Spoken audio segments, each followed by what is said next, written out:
আসসালামু আলাইকুম প্রিয় শিক্ষার্থীরা, তোমরা সবাই কেমন আছো? আলহামদুলিল্লাহ, আশা করি সবাই ভালো আছো। আজকে রসায়ন দ্বিতীয় পত্রের পঞ্চম অধ্যায় তথা অর্থনৈতিক রসায়নের অষ্টম লেকচার। আমাদের আজকের আলোচ্য বিষয় হচ্ছে পেপার বা মন্ড বা কাগজ। পেপার খুব কমন একটা জিনিস। আমরা শিক্ষার্থী, আমরা সবসময় কলম কাগজ এগুলো ব্যবহার করে থাকি।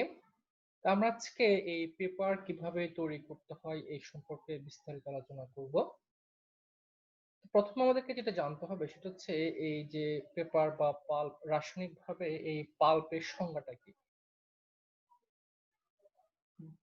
পাল্প হচ্ছে কাঠ, বাঁশ, খড়, আখের ছোবড়া ইত্যাদিকে যান্ত্রিক বা রাসায়নিক প্রক্রিয়ার মাধ্যমে প্রক্রিয়াজাতকরণ করলে যে সেলুলোজ পাওয়া যায় তাকে পাল্প বা মণ্ড বলে। তাহলে পাল্পের সংজ্ঞা থেকে আমরা একটা জিনিস জানতে পারলাম যে পাল্প বা কাগজ আসলে কোত্থেকে আসে। বিভিন্ন ধরনের কাঠ, বাঁশ, খড়, আখের ছোবড়া এগুলো থেকে আসে। আর এগুলোর মধ্যে আমরা জানি সেলুলোজ থাকে। মূলত এই সেলুলোজটা হচ্ছে কাগজের মূল উপাদান। এখন এই পাল্পের মধ্যে যে সেলুলোজ থাকে আমরা জানি সেলুলোজের মধ্যে গ্লাইকোসাইডিক বন্ড থাকে। গ্লাইকোসাইডিক বন্ড যেহেতু দুই প্রকার, একটা আলফা এবং বিটা। আহ কাগজের যে পাল্প রয়েছে, যে সেলুলোজ রয়েছে, সেখানে যে গ্লাইকোসাইডিক বন্ধন সেটা হচ্ছে বিটা ডি গ্লাইকোসাইডিক বন্ড। তোমরা এমসিকিউর জন্য এই জিনিসটা জেনে রাখবে যে পাল্পের মধ্যে যে সেলুলোজ থাকে সেখানে কোন ধরনের গ্লাইকোসাইডিক বন্ড থাকে। তাহলে সেটা হচ্ছে বিটা ডি গ্লাইকোসাইডের অর্থাৎ বিটা 1,4 গ্লাইকোসাইডিক বন্ড। মনে রাখবে, এমসিকিউর জন্য কিন্তু ইম্পর্টেন্ট। এই যে পাল্পের কথা বললাম, এই পাল্প হচ্ছে দুই প্রকার, একটা মেকানিক্যাল আর একটা কেমিক্যাল, যান্ত্রিক পাল্প এবং রাসায়নিক পাল্প। এই রাসায়নিক পাল্পের মধ্যে সবচেয়ে গুরুত্বপূর্ণ যে পাল্প সেটা হচ্ছে সালফেট পাল্প। আমরা আজকে এই সালফেট পাল্প কিভাবে তৈরি করতে হয় এই জিনিসটা শিখব। সালফেট পাল্পের উৎপাদন, প্রথমে যেটা জানতে হবে সেটা হচ্ছে কি কি কাঁচামাল থাকে। নরম কাঠ যাতে বেশি আঁশ কিন্তু কম রেজিন, এমন কাঠকে প্রথমে ডাইজেস্ট করতে হবে। ডাইজেস্ট করার জন্য কিছু রাসায়নিক পদার্থ ব্যবহার করা হয়: sodium sulphide, sodium carbonate, sodium hydroxide. এই উপাদানগুলো ডাইজেস্ট হিসাবে ব্যবহৃত হয়। কুকিং এজেন্ট হিসেবে 58.6% sodium hydroxide, 27.1% sodium sulphide, 14.3% sodium carbonate ব্যবহৃত হয়। বিরঞ্জক হিসেবে chlorine, hydrogen peroxide, bleaching powder, KMnO4 এই পদার্থগুলো ব্যবহার করা হয়। এখন তোমাদের মনে একটা প্রশ্ন আসবে যে কুকিং এজেন্ট, বিরঞ্জক, ডাইজেস্ট, আরো কিছু এজেন্ট আছে, এই জিনিসগুলো কি? তো প্রিয় শিক্ষার্থীরা, আমরা প্রথমে এই সংজ্ঞাগুলোর সাথে একটু পরিচিত হয়ে আসি।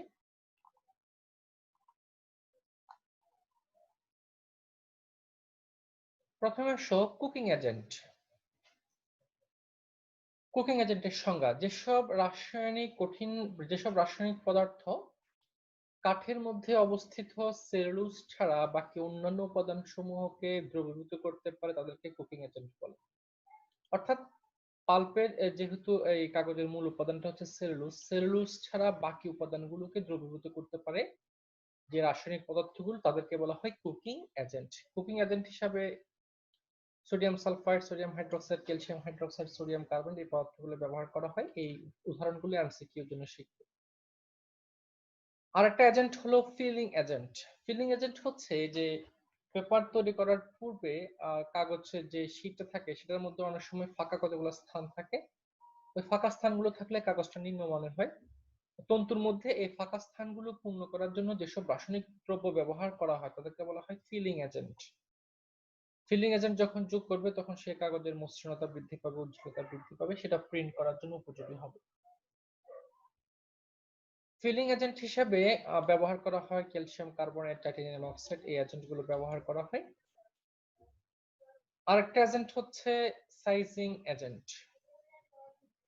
শোষক কাগজ মানে আমরা এই টিস্যু পেপারের মতো যে পেপারগুলো ব্যবহার করি সেগুলো ছাড়া বাকি যে কাগজগুলো রয়েছে সেগুলোতে যাতে কোনো তরল পদার্থ প্রবেশ করতে না পারে সেজন্য কতগুলো রাসায়নিক দ্রব্য ব্যবহার করা হয়, তখন সেগুলোকে বলা হয় সাইজিং এজেন্ট। সাইজিং এজেন্ট হিসেবে রেজিন ব্যবহার করা হয়, পটাশিয়াম ব্যবহার করা হয়। সংজ্ঞাগুলো শিখবে। আরেকটি এজেন্ট হচ্ছে ব্লিচিং এজেন্ট। ব্লিচ মানে তো আমরা বুঝি বর্ণ দূরীভূত করা। কাগজের কাঁচামাল সমূহ বিভিন্ন রঙের হয়ে থাকে, এসব রং দূর করার জন্য যেসব রাসায়নিক দ্রব্য ব্যবহার করা হয় তাদেরকে বলা হয় ব্লিচিং এজেন্ট। ব্লিচিং এজেন্ট হিসেবে ব্লিচিং পাউডার, H2O এই পদার্থগুলো ব্যবহার করা যায়। আরেকটি এজেন্ট হচ্ছে কালারিং এজেন্ট। কালারিং এজেন্ট হচ্ছে রঙিন কাগজ তৈরি করার জন্য যেসব রাসায়নিক দ্রব্য ব্যবহার করা হয় সেগুলো হচ্ছে কালারিং এজেন্ট। কালারিং এজেন্ট হিসেবে বিভিন্ন রং, পিগমেন্ট এগুলো ব্যবহার করা হয়ে থাকে। আমরা কতগুলো এজেন্টের সংজ্ঞা শিখলাম। এবার আমরা প্রস্তুতিতে চলে যাচ্ছি। তাহলে তোমাকে কি করতে হবে? প্রথমে এই যে উপাদানগুলো প্রয়োজন, আখের ছোবড়া, বাঁশ, কাঠ, এগুলোকে মেশিনের সাহায্যে প্রথমে চূর্ণ বিচূর্ণ করে ক্ষুদ্র ক্ষুদ্র টুকরায় পরিণত করে কাঠকে গলানোর জন্য ডাইজেস্টরে প্রেরণ করে তাতে কুকিং লিকার যোগ করা হয়। আমরা কুকিং লিকারের সাথে পরিচিত হলাম কিছুক্ষণ আগে। কুকিং শেষে বাদামি বর্ণের একটি স্টক পাওয়া যায়, এটাকে ঠান্ডা করলে যেটা পাওয়া যায় সেটার নাম হচ্ছে ব্ল্যাক লিকার। এখানে একটা জিনিস দেখো, যে তরল পদার্থটা আমরা পাচ্ছি তাকে বলা হচ্ছে ব্ল্যাক লিকার। এই ব্ল্যাক লিকারের মধ্যে মূলত বিভিন্ন রাসায়নিক পদার্থগুলো থাকে। যদিও নামটা ব্ল্যাক লিকার, কিন্তু ব্ল্যাক লিকার দেখতে বাদামি বর্ণের। এটা কিন্তু এমসিকিউ তে আসছে পরীক্ষায় যে ব্ল্যাক লিকারের বর্ণ কিরূপ। উত্তর বাদামি বর্ণের। ব্ল্যাক মনে করে আবার কালো দাগায় ফেলিও না। ব্ল্যাক লিকারের বর্ণ হচ্ছে বাদামি বর্ণের। ব্ল্যাক লিকারের মধ্যে মূলত এই কেমিক্যাল গুলো থাকে যেগুলোকে পুনরায় ব্যবহার করার জন্য সংরক্ষণ করা হয়। ব্ল্যাক লিকার হতে মন্ড আলাদা করে আলাদাভাবে ধৌত করে প্রাপ্ত রাসায়নিক পদার্থ পুনর্ব্যবহারের জন্য সংরক্ষণ করা হয়। এভাবে প্রাপ্ত পাল্পকে চালানির সাহায্যে ফিল্টার করে ময়লা ও বড় আকারের তন্তু অপসারণ করে অবশেষে পাল্প হতে পানি অপসারণ করে গাঢ়ীকরণ করা হয়। কারণ পানি অপসারিত হলে সেটা গাঢ়ীকরণ হয়ে যায়, মানে সেখানে পানির পরিমাণ কমতে থাকে, গাঢ়ীকরণ।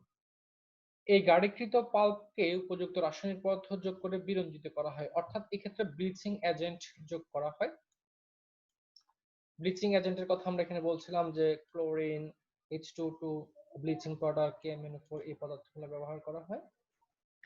এরপর এই বিরঞ্জিত মণ্ডকে ধুয়ে এবং পুনরায় গাঢ়ীকরণ করে শক্ত শীটে পরিণত করা হয়। এই শীট আকারের পাল্পকে শুকিয়ে ভাঁজ করে কাগজ উৎপাদনের জন্য সংরক্ষণ করা হয়। এরপরে এই শীট থেকে মণ্ড হতে কাগজ তৈরি করা হবে।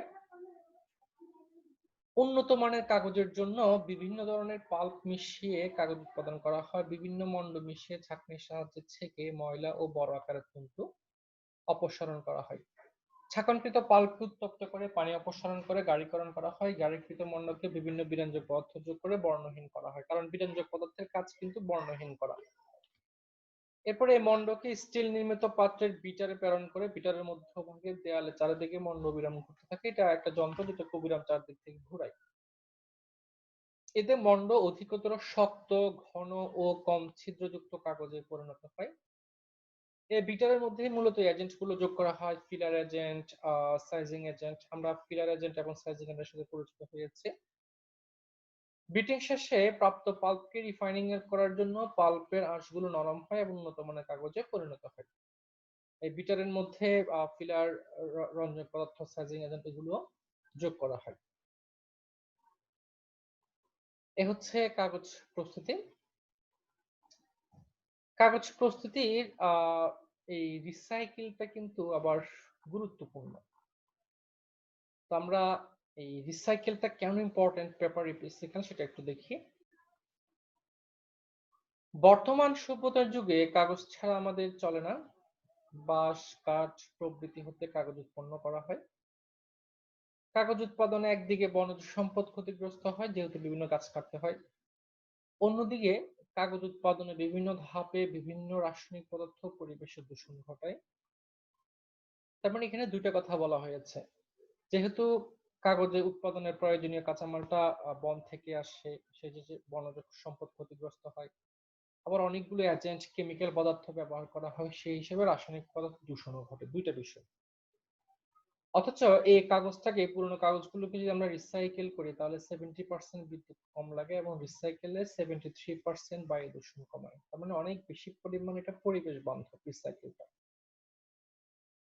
1 টন কাগজ উৎপাদনে প্রায় 24টি গাছ নিধন করতে হয়। সুতরাং কাগজ উৎপাদনের চেয়ে কাগজ রিসাইকেল বেশি গুরুত্বপূর্ণ। তাহলে আমরা এখানে তিনটা বিষয়ের মাধ্যমে ব্যাখ্যা করতে পারি।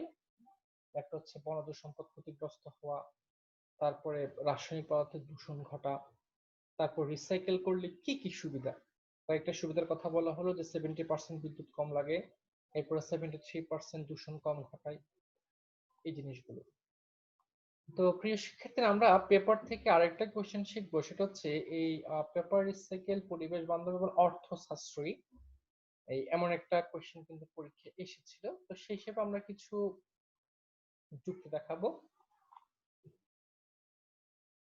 কাগজ রিসাইক্লিং বনাঞ্চল সংরক্ষণে সহায়তা করে, যেহেতু রিসাইক্লিং করলে গাছ কাটার প্রয়োজন কম পড়ে।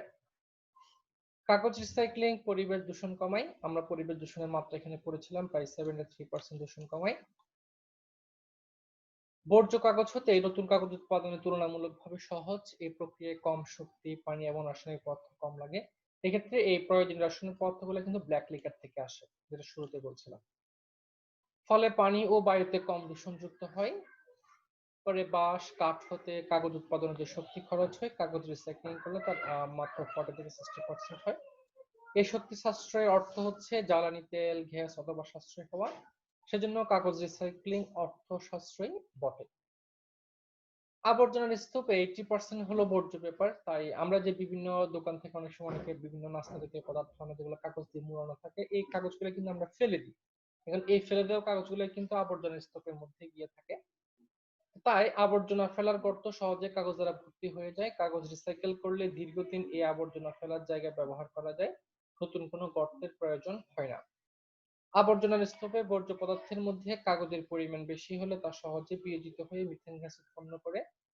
আর এই গ্যাসের তাপ ধারণ ক্ষমতা কার্বন ডাই অক্সাইডের চেয়ে 21 গুণ বেশি। তাই বিশ্বের উষ্ণায়নে বর্জ্য কাগজের প্রভাব অনেক বেশি। যে জিনিসটা আমরা মোটেও চিন্তা করি না, আমরা কাগজকে যেভাবে সেভাবে ফেলে দিচ্ছি, কিন্তু আসলে এই কাগজটাই কিন্তু সহজে বিয়োজিত হয়ে তোমার মিথেন গ্যাস উৎপন্ন করে। এই মিথেনের তাপ ধারণ ক্ষমতা কার্বন ডাই অক্সাইডের চেয়ে প্রায় 21 গুণ বেশি।